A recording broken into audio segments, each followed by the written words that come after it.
Гостуването при Барби ще бъде върхът! Да знаеш, пак 2 дни без почивка, за да се подготвя. Вече сте тук. Имам чудесен нов... Ой, възглавници! Не си знам силата на възглавницата. Вижте, приложението за страхотно гости с преспиване. Списък на всичко, което ти трябва за перфектната вечер. Страшни истории, крем за кекщета, бой с възглавници. Здравейте! Леле, Ракел, всичко това за една нощ? Я не се излагай! Нещата за сутринта са в колата! През нощта бушуваше буря. Те бяха сами.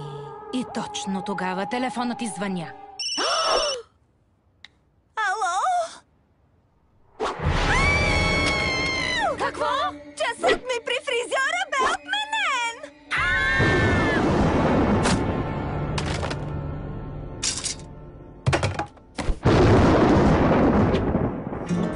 Факт. Барби има гости за вечерта. Факт. Уплашат ли се, момичетата скачат в ръцете на най-близкото момче. Факт. Аз съм най-близкото момче.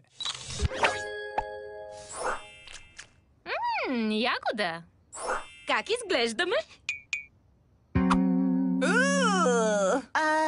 Може би само ще... Кой иска да изпробва нежния омекотител? Омекотява и полира... петите. Поне косата ти няма да има мазоли. Златокоски говори татко Мечок. Сектор 4 е чист. Придвижвам се към сектор 5. С повишено внимание, татко Мечок, има данни за ядосани катерички в района. Край! Приятел, Златокоски. Тоест... А ти какво правиш тук? Възнамеряваш да изплашиш гаджето на друго момче? Не в моята смяна! На земята, нарушител!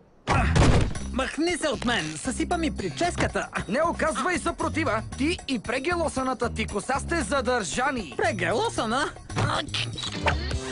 Сега следва похапване. Кой иска да си направим вкусни кекщета? Да си направим?